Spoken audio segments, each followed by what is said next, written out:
My ex-fiancé dumped his little girl on my couch, vanished with his ex, and when he finally showed up years later begging to be a dad again, I looked him right in the eye and told him I had handed his daughter over to foster care. Now everybody's calling me cruel. You decide.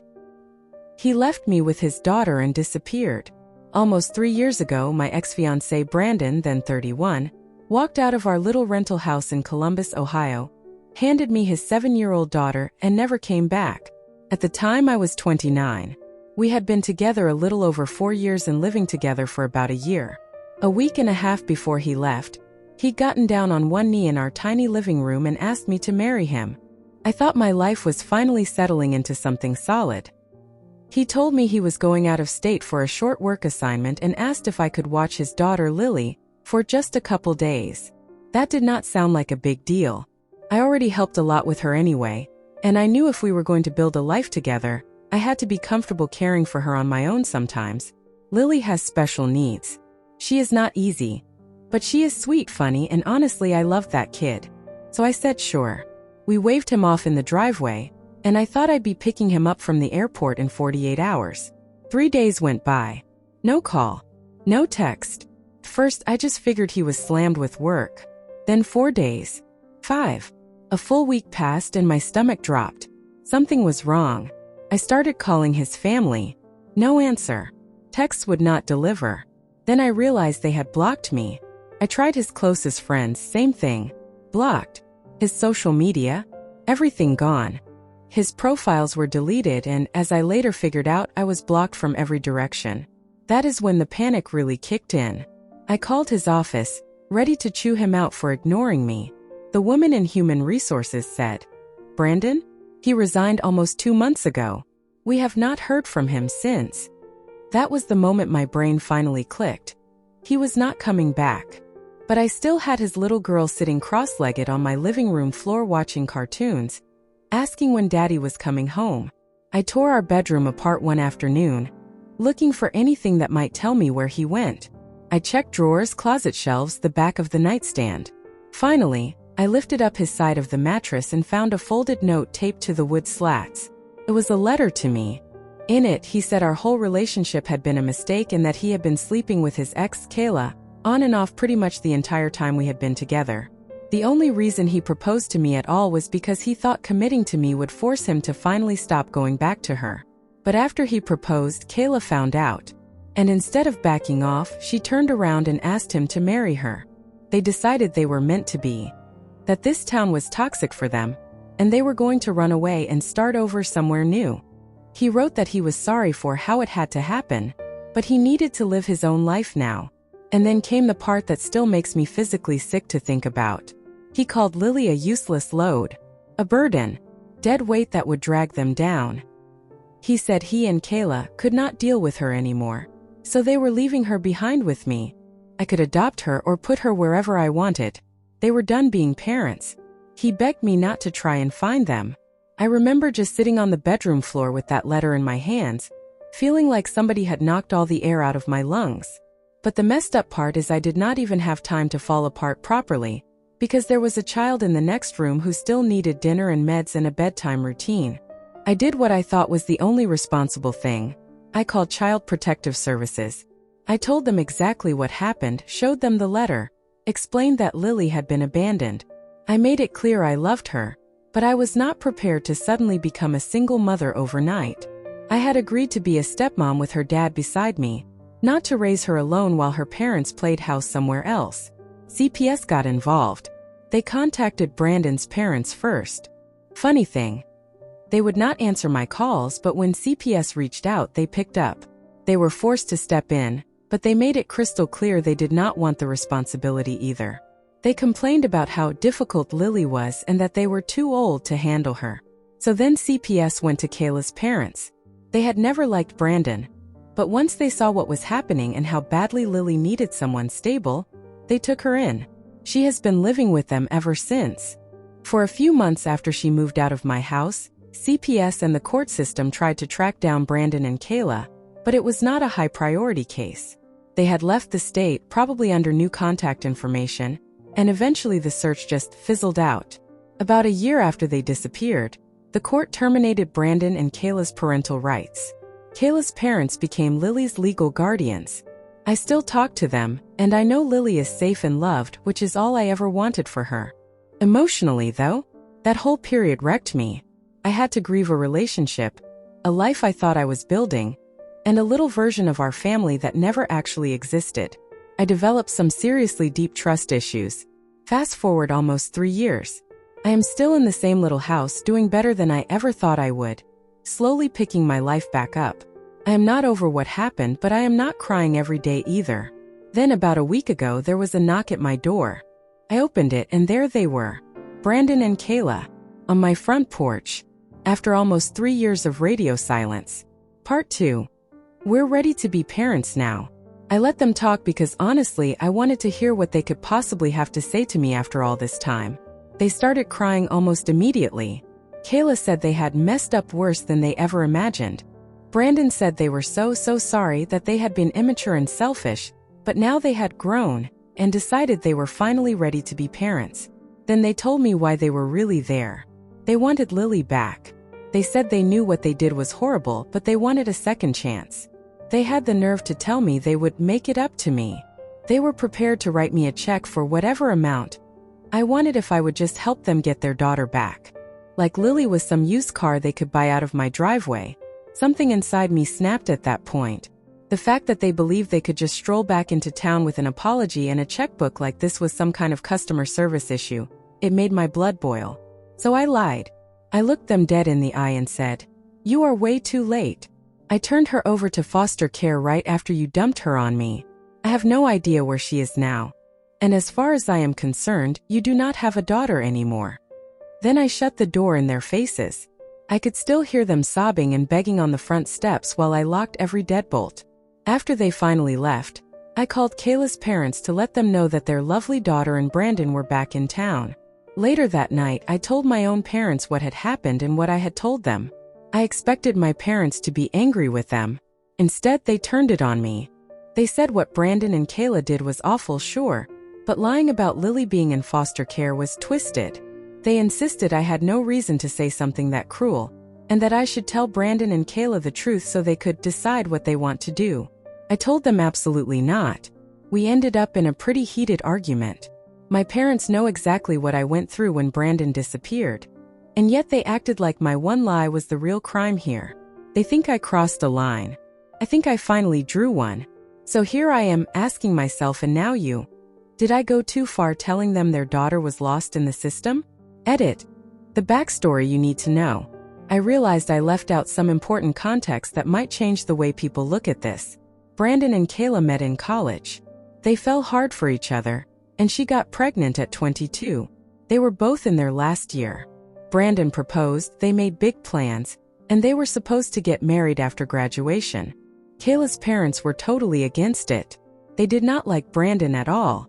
He barely cared about school, did not seem serious about getting a real job, and kept talking about becoming a musician. He even admitted to me once that he wanted to be a rock star, but did not really have the talent or work ethic for it. Kayla had to fight just to keep the pregnancy. Her parents told her flat out they would not support her marrying Brandon. She kept the baby anyway. They tried to make it work for about a year after Lily was born, but Brandon never settled. He jumped from job to job, never stuck with anything, and Kayla eventually hit her limit. She broke up with him. About 2 years after that, he met me. We started dating. We got serious. Over time, he barely mentioned Kayla except when it came to Lily's schedule. I never had a reason to be jealous or worried. I really believed he was fully done with her, and he made it seem like they only spoke about co-parenting. Clearly, I was wrong. As for Lily, she is turning 9 this year. When they abandoned her with me, she was 7.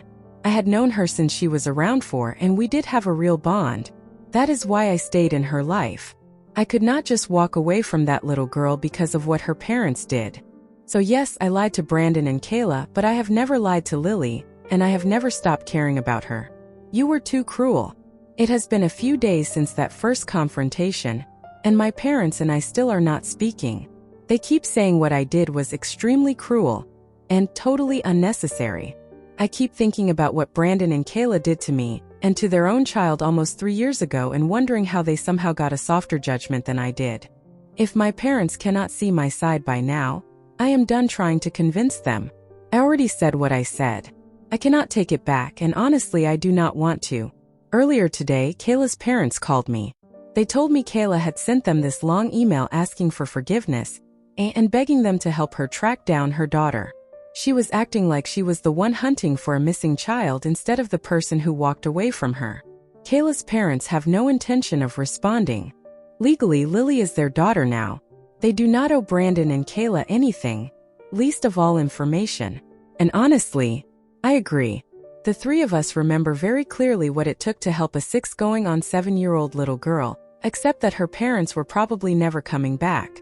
How many nights she cried herself to sleep asking where they were. How we could not even explain the truth in a way she could fully understand because of her developmental delays. We figured we would tell her more when she was older, but with Lily's condition, everything is more complicated. And through all of that, Brandon and Kayla never once checked in. Not one phone call. Not one postcard. Nothing. She was just 6 years old. 6.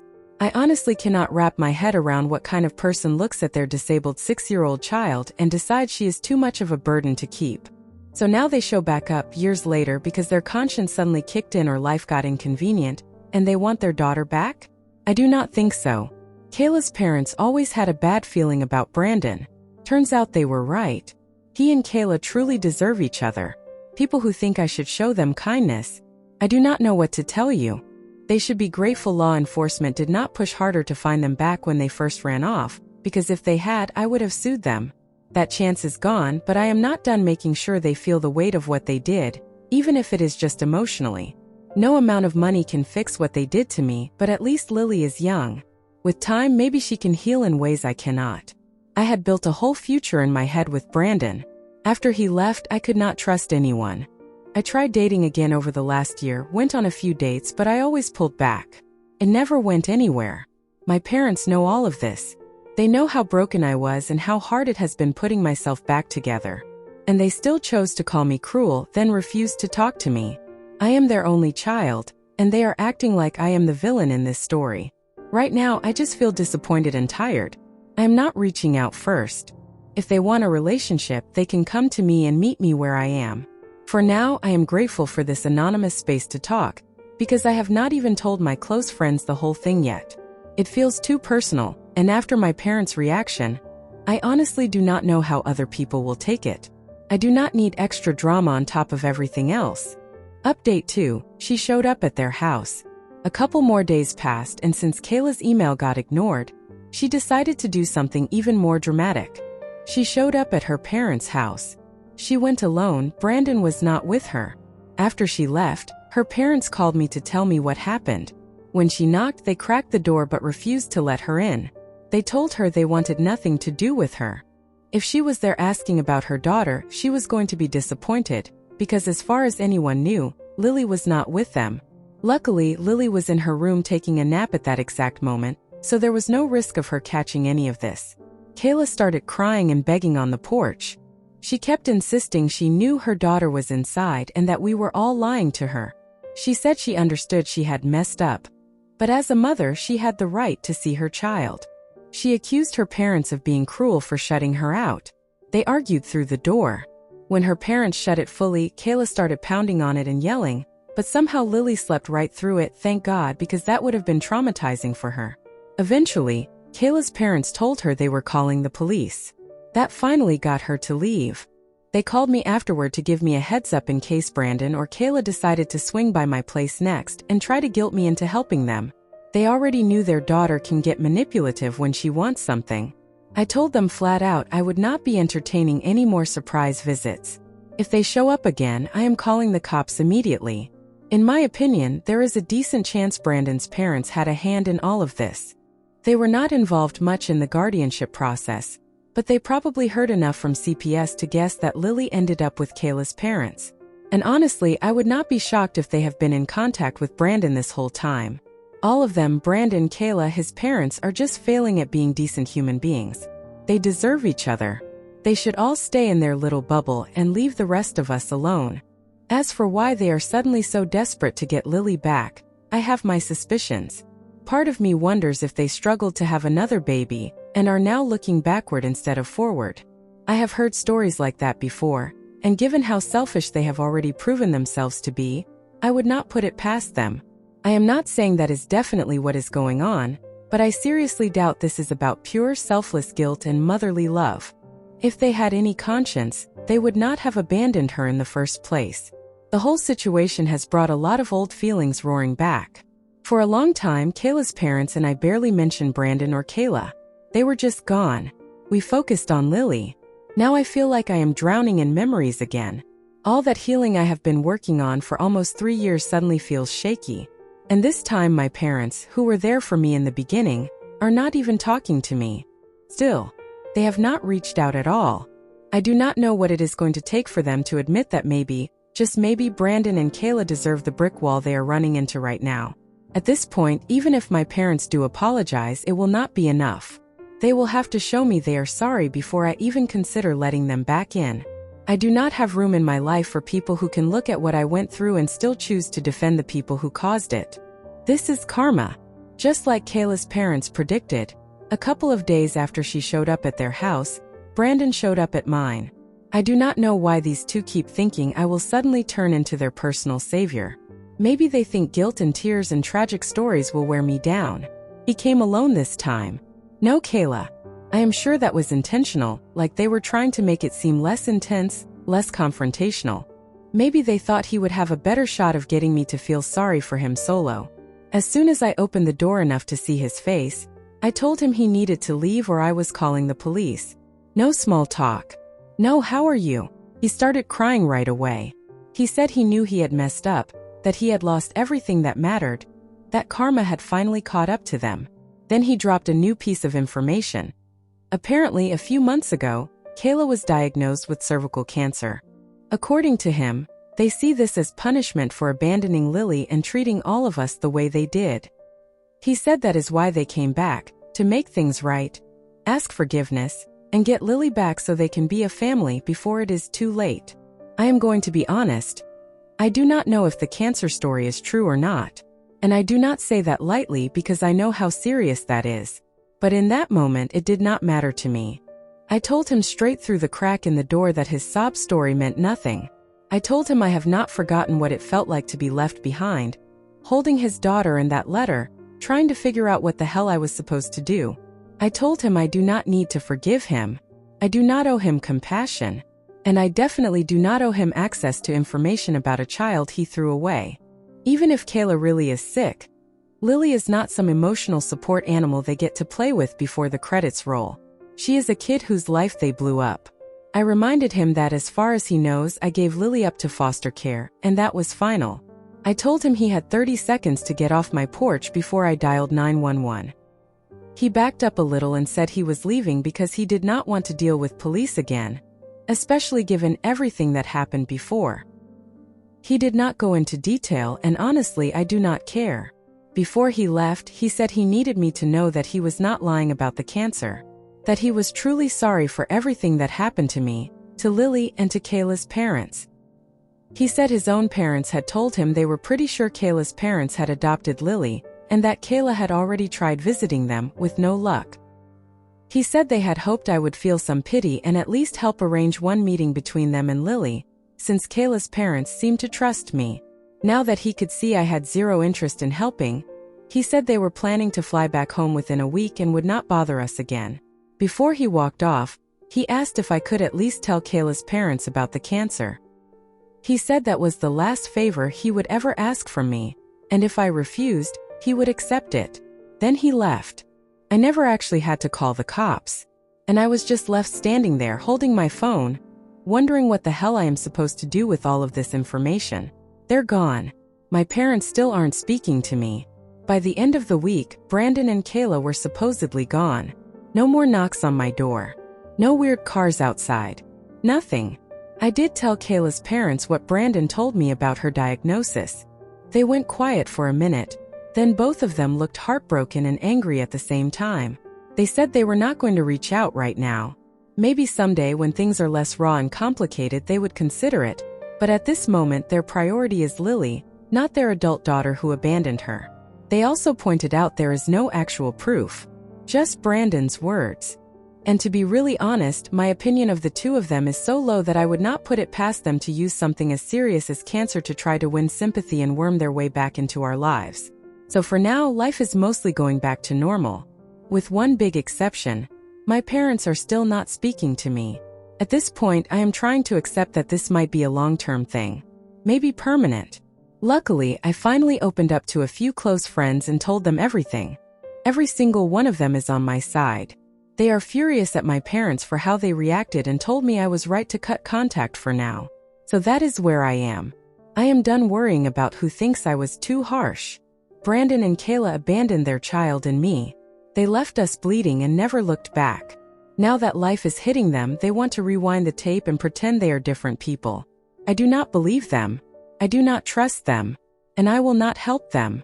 Right now, my focus is on my own mental health. I am trying to rebuild the progress I made before they showed back up. I am trying to let my nervous system calm down, to stop waking up at night remembering that first week he disappeared. Lily is safe. She is loved. She has grandparents who show up for her. As for Brandon and Kayla, if they really have changed, that is between them, their doctors, their God, whoever. It is not my job to hand them the redemption arc they are suddenly chasing. And my parents, if they ever decide to pull their heads out of the sand and see the situation for what it is, maybe we will talk. But I am not waiting by the phone. If you were me, would you have told them the truth about where Lily is? Or would you have slammed the door and walked away the same way I did?